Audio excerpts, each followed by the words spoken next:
അതേസമയം മുകേഷിനെതിരായ ബലാത്സംഗ കേസിൽ പരാതിക്കാരിയെ തെളിവെടുപ്പിന് വേണ്ടി മുകേഷിനെ മരടിലെ വില്ലയിൽ എത്തിച്ചിട്ടുണ്ട്. അരുൺ ശങ്കർ വിവരങ്ങളുമായി ചേരുന്നുണ്ട്. അരുൺ, എപ്പോഴാണ് വില്ലയിലേക്ക് എത്തിച്ചത്? ഇവിടെ വെച്ച് പീഡനം നടന്നു എന്നതാണോ ആ മൊഴിയിൽ പറയുന്നത്? പോലീസ് ഉദ്യോഗസ്ഥരുമായി ഈ അന്വേഷണം നടത്തുന്ന പ്രത്യേക സംഘത്തിലെ ഉദ്യോഗസ്ഥരുമായി സംസാരിക്കുമ്പോൾ അവർ എന്തെങ്കിലും കാര്യങ്ങൾ കൂടുതലായി പറയുന്നുണ്ടോ ഈ കേസിന്റെ അന്വേഷണ പുരോഗതിയെക്കുറിച്ച്? MLA നടനുമായ മുകേഷിനെതിരായ ബലാത്സംഗ കേസിന്റെ അന്വേഷണം വളരെ വേഗത്തിൽ തന്നെ മുന്നോട്ട് പോവുകയാണ്. കഴിഞ്ഞ 3 ദിവസം മുമ്പാണ് ഈ പരാതിക്കാരുടെ മൊഴി രേഖപ്പെടുത്തിയത്. ഇന്നലെ വീണ്ടും അന്വേഷണ സംഘം പരാതിക്കാരുടെ മൊഴി രേഖപ്പെടുത്തി. അതിനുശേഷം അഞ്ച് ഇപ്പോൾ മൊഴി രേഖപ്പെടുത്തി. ഇതിനെ തുടർന്നാണ് ഇപ്പോൾ ഈ കുറ്റകൃത്യം നടന്നതായി പറയപ്പെടുന്ന സ്ഥലങ്ങളിലെത്തിച്ച് തെളിവെടുക്കുന്നത്. ഇപ്പോൾ മുകേഷിന്റെ കൊച്ചി മരടിലെ വില്ലയിൽ എത്തിച്ചാണ് തെളിവെടുപ്പ് നടത്തുന്നത്.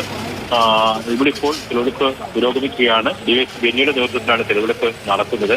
ഇതിനുശേഷം മറ്റ് സ്ഥലങ്ങളിലേക്കും പരാതിക്കാരെ കൊണ്ടുപോകുമെന്നാണ് മനസ്സിലാക്കുന്നത്. എന്തായാലും വളരെ വേഗത്തിൽ തന്നെ ഈ അന്വേഷണമായി പോലീസ് മുന്നോട്ട് പോവുകയാണ്. അതിന്റെ ഭാഗമായിട്ടാണ് തുടർച്ചയായ ദിവസങ്ങളിൽ ഇതിന്റെ മൊഴിയെടുപ്പും തെളിവെടുപ്പുമായിട്ടൊക്കെ പുരോഗമിക്കുന്നത്.